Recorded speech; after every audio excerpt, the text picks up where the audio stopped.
آج خوشیوں والا، رحمتوں اور برکتوں والا دن یوم عید الفطر عطا فرمایا ہے۔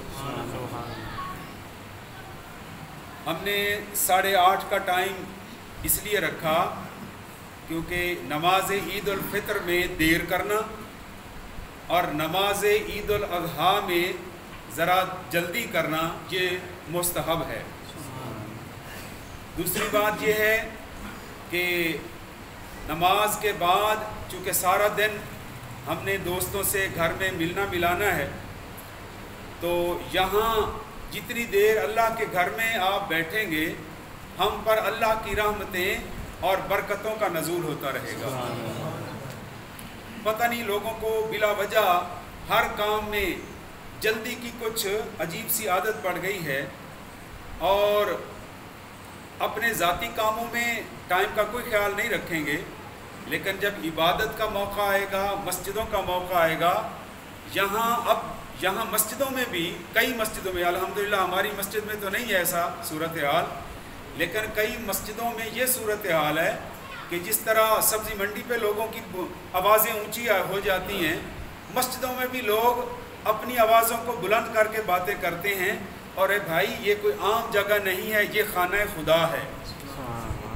یہاں داخل جب ہوتے ہیں تو آپ کا منصب اور آپ کا مرتبہ جو دنیا میں اللہ نے آپ کو عطا فرمایا ہے وہ باہر رہ جاتا ہے۔ آپ اس مرتبے اور منصب کو باہر رکھ کر اللہ کے گھر میں آتے ہیں، فقط اللہ کے بندے بن کر اور حضور کے امتی بن کر آتے ہیں۔ یہاں اب آپ کا وہ پروٹوکول نہیں ہوگا جو باہر آپ کو حاصل ہوتا ہے۔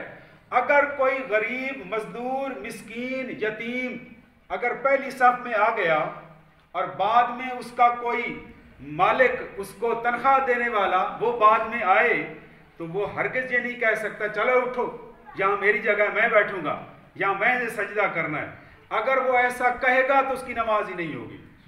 جو یہاں بیٹھا ہے یہ خانہ خدا ہے، یہاں سب برابر ہیں، یہاں سب برابر ہیں۔ اللہ اور اس کے رسول کے نزدیک سب سے زیادہ وہ ہے جو اس بھرے مجمع میں سب سے اللہ سے ڈرنے والا ہے، وہ درجے میں زیادہ ہے، چاہے وہ غریب ہو یا امیر، چاہے وہ مزارع ہو یا ذمہ دار ہو، چاہے وہ ماتحت ہو یا افسر ہو، جو بھی اللہ سے زیادہ ڈرنے والا ہے اللہ اس کو زیادہ پسند کرتا ہے، جس کے دل میں زیادہ ڈر ہے۔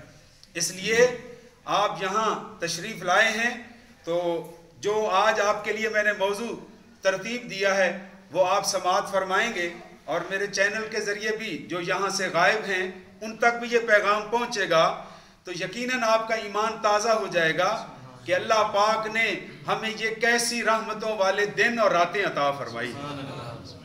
آغاز کرتے ہیں، قرآن کریم نے فرمایا وَلِتُكْمِلُوا الْعِدَّةَ وَلِتُكَبِّرُوا اللَّهَ، اور جب تم وَلِتُكْمِلُوا الْعِدَّةَ تم روزوں کی گنتی پوری کرو، وَلِتُكَبِّرُوا اللَّهَ اور پھر اللہ کی بڑائی بولو، یعنی اللہ کی کے بارے میں تکبیر پڑھو کہ اللہ سب سے بڑا ہے۔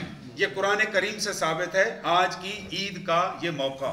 وَلِتُكْمِلُوا الْعِدَّةَ ہم نے الحمدللہ اس سال 30 روزے مکمل رکھ لیے ہیں، اور وہ تکمیل ہو گئی ہے، ان چند دنوں کی، رمضان کے 30 دنوں کی تکمیل ہو گئی۔ وَلِتُكْمِلُوا الْعِدَّةَ وَلِتُكَبِّرُوا اللَّهَ، اور اب ہم جب نماز کے لیے کھڑے ہوں گے تکبیر تحریمہ کے بعد ہم 6 تکبیریں اضافی پڑھیں گے، زائد پڑھیں گے، اور کیا کہیں گے؟ اللہ اکبر۔ اس کا کیا مطلب ہے؟ اللہ سب سے بڑا ہے، اللہ سب سے بڑا ہے۔ 6 مرتبہ جب یہ بلند آواز سے ہم تکبیریں کہہ کر ہاتھ اٹھائیں گے تو اللہ کی عظمت، اس کی کبریائی ہمارے دل میں پیدا ہو جائے گی کہ ہم چھوٹے ہیں، ہم اس کی مخلوق ہیں، وہ سب سے بڑا ہے، وہ کائنات کا خالق و مالک و رازق و رب ہے، وہ سب سے بڑا ہے۔ اچھا، اللہ اکبر کہنے کی ایک برکت یہ بھی ہے کہ اگر کوئی بندہ بزدل ہو، ڈرپوک ہو، تو جب وہ اللہ اکبر کہتا ہے اللہ سب سے بڑا ہے، اس کے دل سے بزدلی نکل جاتی ہے، بہادری آ جاتی ہے، وہ طاقتور ہو جاتا ہے۔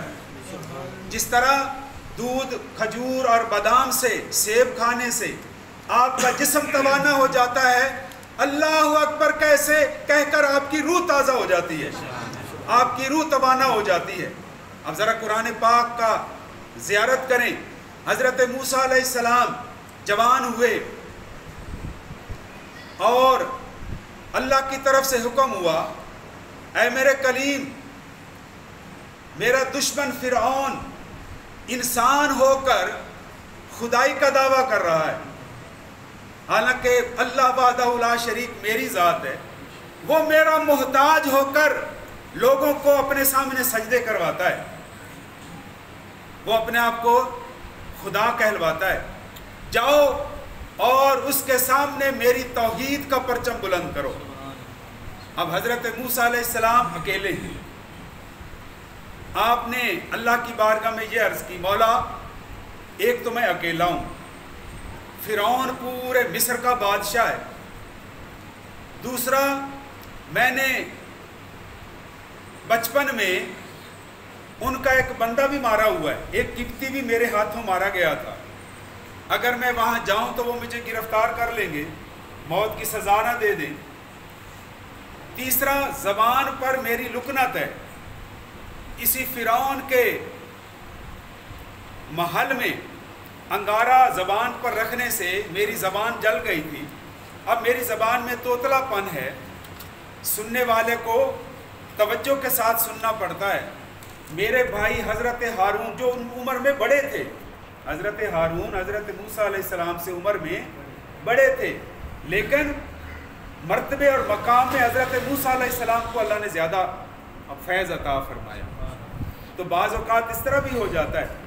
تو میری یہ گزارش ہے کہ میرے بھائی حضرت ہارون کو بھی اپنا نبی بنا دے، اس کے سر پر بھی نبوت کا تاج رکھ لے، تاکہ جب میری بات وہ سننے میں تکلیف محسوس کریں، انہیں دقت ہو، تو میری ترجمانی میرا بڑا بھائی حضرت ہارون کرے گا۔ اب دو ہو گئے، حضرت موسیٰ علیہ السلام آئے اپنی والدہ صاحبہ کے پاس، اجازت لی، انہوں نے بھی کہا بیٹا یہ فرعون تو بڑا ظالم بادشاہ ہے، تمہیں کہیں گرفتار نہ کرا لے۔ آپ نے کہا نہیں، میں اپنی مرضی سے نہیں جا رہا، مجھے رب نے بھیجا ہے، اور حضرت ہارون کو بھی نبی بنا کر بھیجا ہے۔ اب یہ دونوں بھائی فرعون کے بھرے دربار میں پہنچے، کوئی لاؤ لشکر نہیں ہے، کوئی نیزہ، کوئی تلوار، کوئی بھالا، کوئی بندوق، کوئی اسلحہ نہیں ہے، فقط ایک ہی نعرہ ہے، اللہ اکبر کا، اللہ اکبر کا نعرہ۔ اور حضرت موسیٰ علیہ السلام بھرے دربار میں جا پہنچے، فرمایا فرعون، اس کا لب لباب یہ ہے، سنا ہے کہ تو نے خدائی کا دعویٰ کر رکھا ہے، تو جھوٹا ہے، اصل اور سچا خدا اللہ ہے، اللہ اکبر۔ تو فرعون پر سختہ طاری ہو گیا۔ یہ موضوع بہت زیادہ طویل ہے، وہ انشاءاللہ کسی اور موقع پر۔ میں یہ عرض کر رہا تھا کہ اللہ اکبر اگر کوئی بندہ کہہ دے تو اس کے اندر اتنی روحانی طاقت پیدا ہو جاتی ہے کہ موسیٰ علیہ السلام اور ہارون علیہ السلام دو بھائیوں نے فرعون کے دربار میں اتنی بہادری سے اللہ اکبر کہا کہ اس کے پورے دربار پر لرزہ طاری ہو گیا۔ تو اب ہم تکبیر پڑھتے ہیں نماز عید میں، اللہ اکبر، اللہ سب سے بڑا ہے، اللہ سب سے بڑا ہے۔ اور پھر اللہ تبارک و تعالیٰ نے جو رمضان شریف کے مبارک دن ہمیں عطا فرمائے، حدیث پاک میں ہے پہلے روزے کی افطاری کے وقت اللہ تبارک و تعالیٰ امت مسلمہ کے 10 لاکھ لوگوں کو بخشش عطا فرما دیتا ہے، دوسرے روزے پہ یہ تعداد 20 لاکھ ہو جاتی ہے۔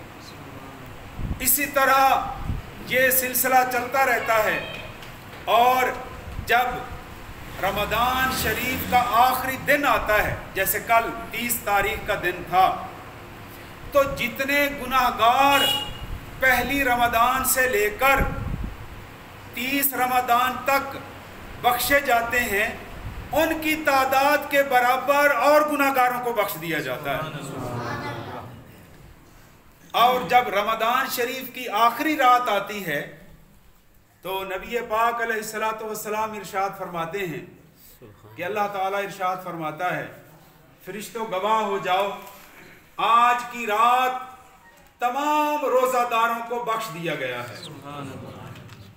صحابہ کرام نے عرض کی یا رسول اللہ کیا یہ لیلۃ القدر کا انعام ہے کہ سارے روزہ دار بخشے جا رہے ہیں؟ تو حضور نے فرمایا نہیں، بلکہ اللہ تبارک وہ جو لیلۃ القدر والا انعام ہے وہ اپنی جگہ پر ہے۔ یہ جو رمضان کی آخری رات میں روزہ داروں کو بخشش عطا کی جا رہی ہے، اس کا مطلب یہ ہے، حضور فرماتے ہیں کہ جب کوئی مزدور اپنا ذمیہ کام کر لے یا کوئی ملازم پورا مہینہ اپنا مکمل کام کر لے تو پھر اسے کیا ملتا ہے؟ اسے مزدوری ملتی ہے، اسے تنخواہ دی جاتی ہے، اور اگر کسی نے بہت اچھا کام کیا ہو تو انعام بھی ملتا ہے مزدوری کے علاوہ۔ تو حضور فرماتے ہیں کہ روزہ داروں کو بخشش کی نوید اس لیے سنائی جاتی ہے جس طرح مزدور کو مزدوری دی جاتی ہے، روزے دار کو مزدوری کی شکل میں بخشش عطا کی جاتی ہے۔ سبحان اللہ۔ پھر جب عید والا دن آتا ہے، مومنین اپنے بچوں کے ساتھ جب اپنے گھروں سے مسجدوں کا رخ کرتے ہیں، عید گاہوں کا رخ کرتے ہیں، تو اللہ تبارک و تعالیٰ کی طرف سے فرشتوں کو حکم ہوتا ہے اے فرشتوں جماعتوں کی شکل میں زمین پر اتر جاؤ، اور جس جگہ پر میرے مومن بندوں نے گزرنا ہے ہر موڑ اور ہر چوک میں کھڑے ہو کر ان کا استقبال کرو۔ سبحان اللہ۔ کیوں کہ وہ مہینہ بھر میری خاطر بھوک اور پیاس برداشت کر کے اپنے امتحان میں کامیاب ہو گئے، اب مجھے منانے کے لیے، میرا شکر ادا کرنے کے لیے مسجدوں کا رخ کر رہے ہیں، ان کا نوری پروں کے ساتھ استقبال کرو۔ سبحان اللہ۔ فرشتے اتر آتے ہیں، مومنین کو حکم ہے کہ جب وہ گھر سے نکلیں اس چھوٹی عید پر دھیمی آواز کے ساتھ تکبیر پڑھتے ہوئے آئیں، اللہ اکبر اللہ اکبر، لا الہ الا اللہ واللہ اکبر، اللہ اکبر وللہ الحمد۔ اور جب بڑی عید آتی ہے قربانی والی، اس میں بلند آواز کے ساتھ پڑھتے ہوئے گھر سے لے کر مسجد تک بلند آواز کے ساتھ یہ تکبیرات پڑھتے ہوئے آئیں۔ ہماری زبان پر تکبیر ہوتی ہے، ابھی آپ آئے ہوں گے، اور جب آپ واپس جائیں گے عید نماز پڑھنے کے بعد تو بھی اپنے گھروں تک آپ نے یہی تکبیر اپنی زبان پر جاری رکھنی ہے، اللہ اکبر لا الہ الا اللہ واللہ اکبر اللہ اکبر وللہ الحمد۔ تکبیر ہماری زبان پر ہے اور فرشتوں کی زبان پر بھی تو کچھ ہوگا۔ ایک تو وہ استقبال کر رہے ہیں، دوسرا ہماری تکبیر کو سن کر اللہ کی بارگاہ میں عرض کرتے ہیں مولا اب کیا حکم ہے؟ فرمایا میرے مومن بندوں کی بخشش کی دعا مانگتے ہیں۔ سبحان اللہ سبحان اللہ۔ جب تمہارے قریب سے اے فرشتوں میرے مومن بندے گزریں تو ان کی بخشش کے لیے مجھ سے دعا مانگو، مجھ سے دعا مانگو۔ اور فرشتوں سے کیوں دعا منگوائی جا رہی ہے؟ تاکہ لوگوں کو پتہ چل جائے کہ اللہ کے نزدیک انسان کا درجہ اور مقام وہ فرشتوں سے بھی زیادہ ہے۔ اور پھر آگے فرمایا دوسری جگہ پر قل بفضل اللہ وبرحمتہ فبذلک فلیفرحوا، اے میرے محبوب آپ فرما دیجئے کہ اللہ ہی کے فضل اور اسی کی رحمت پر خوشی منانی چاہیے۔ آج ہمارے اوپر اللہ کا فضل ہو رہا ہے، اللہ کی رحمت آ رہی ہے، اس لیے ہم آج کا دن خوشی کے ساتھ منا رہے ہیں۔ اور خوشی، مومن کی خوشی کا انداز دیکھیے، مسلمان جب خوش ہوتا ہے تو اس کو حکم ہے کہ وہ اپنی خوشی کا آغاز اللہ کی بارگاہ میں نماز پڑھ کر کرے۔ آپ صبح اٹھے، کپڑے پہنے، نہائے دھوئے اور سنت کے مطابق تیاری کی، اور اب اللہ کی بارگاہ میں آپ مسجد میں آ گئے۔ اب ہم اللہ کی بارگاہ میں پہلے اپنا سر نیاز جھکائیں گے، کیوں کہ جس پر رب راضی ہو جائے، اصل تو خوشی یہی ہے، جب بندے پر اس کا رب راضی ہو جائے، دنیا میں کائنات میں سب سے بڑی خوشی یہی ہے کہ اس پر اس کا مالک حقیقی راضی ہو جائے. اور یہ اتنی بڑی آزمائش ہے اور اتنا بڑا اعزاز ہے.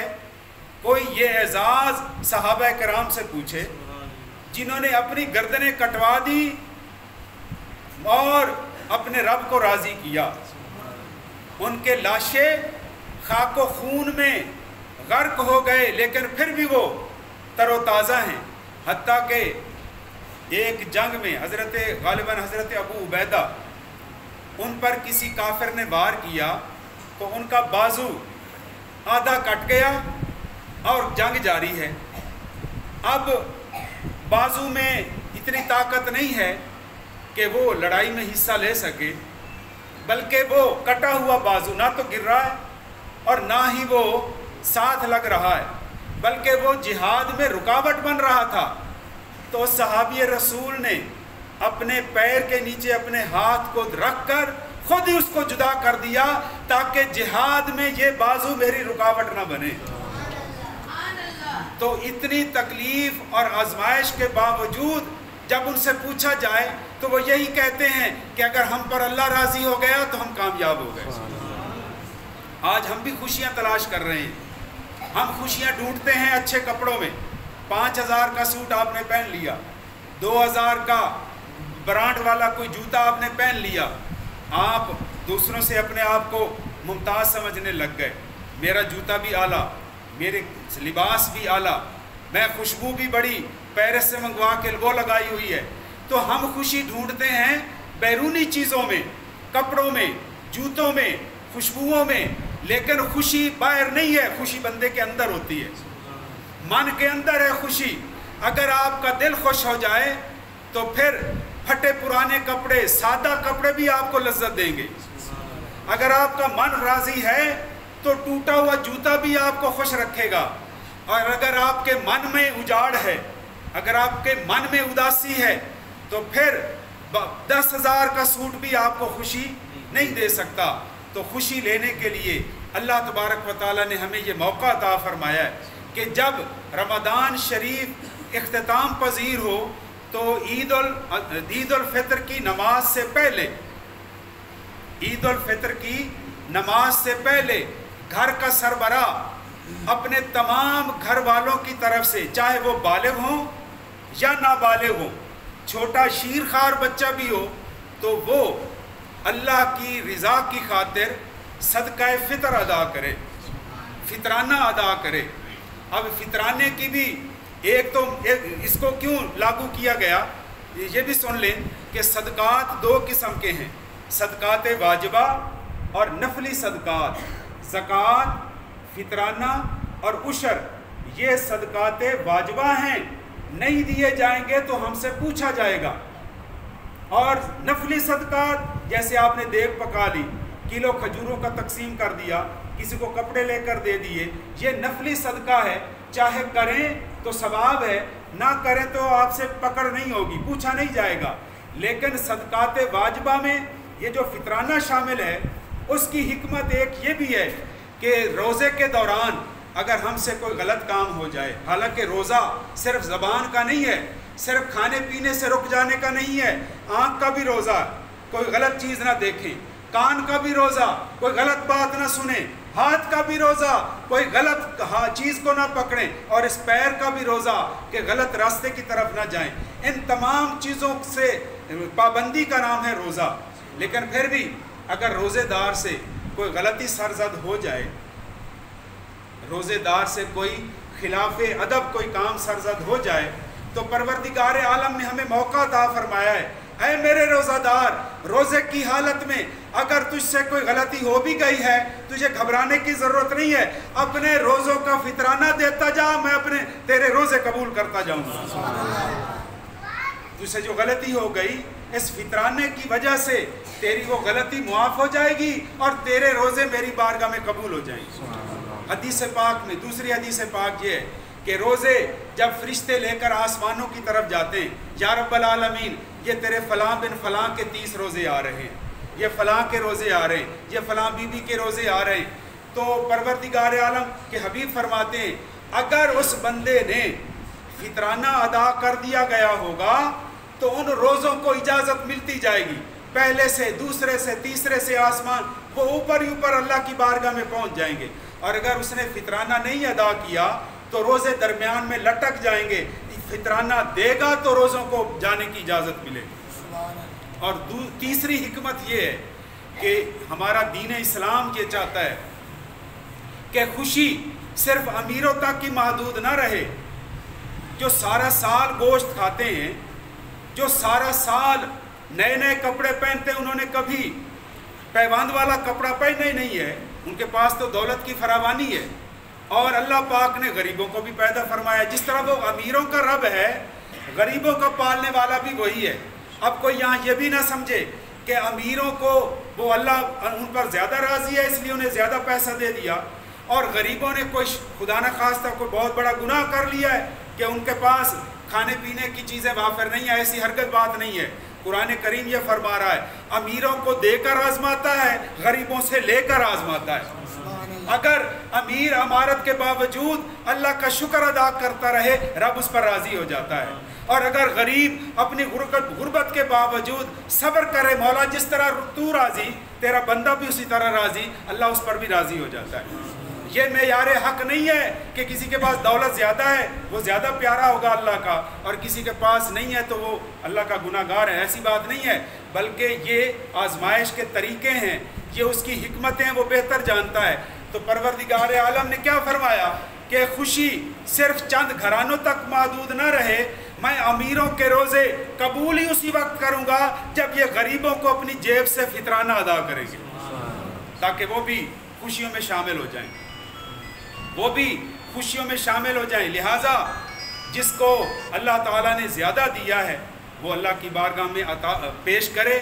اور فطرانے کے بھی 3 نصاب ہیں، 2 کلو گندم یا اس کے برابر پیسے، 2 کلو کھجور یا اس کے برابر پیسے، 2 کلو کشمش یا اس کے برابر پیسے۔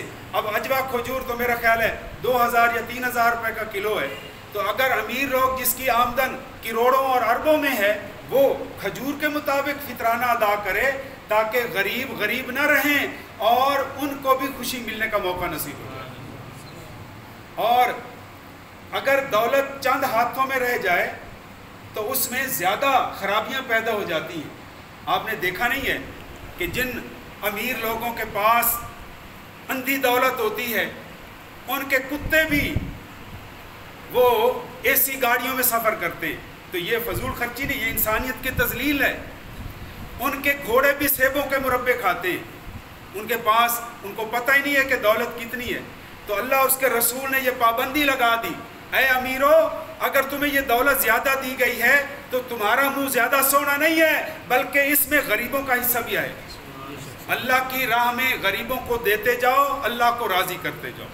اور پھر سارے امیر بھی ایک جیسے نہیں ہیں، کچھ امیر ایسے بھی ہیں جو دے کر، جس طرح نبی پاک علیہ السلام نے تربیت فرمائی صحابہ کرام کی، حضرت عثمان غنی، حضرت ابو بکر صدیق، یہ امیر صحابہ کرام تھے۔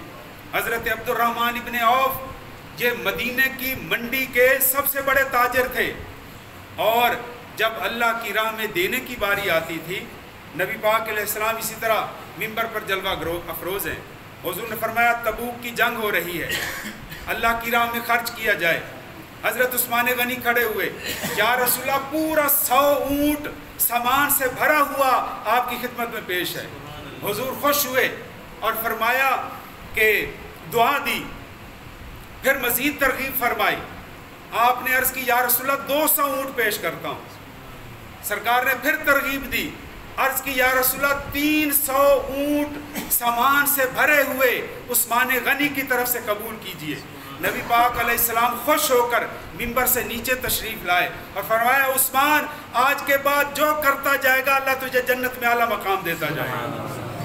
تو جو امیر اللہ کی راہ میں خرچ کرتے ہیں اللہ پاک انہیں ان کے رزق میں اضافہ کرتا ہے، ان کے رزق میں کمی نہیں ہوتی بلکہ ان کے رزق میں اضافہ ہوتا ہے۔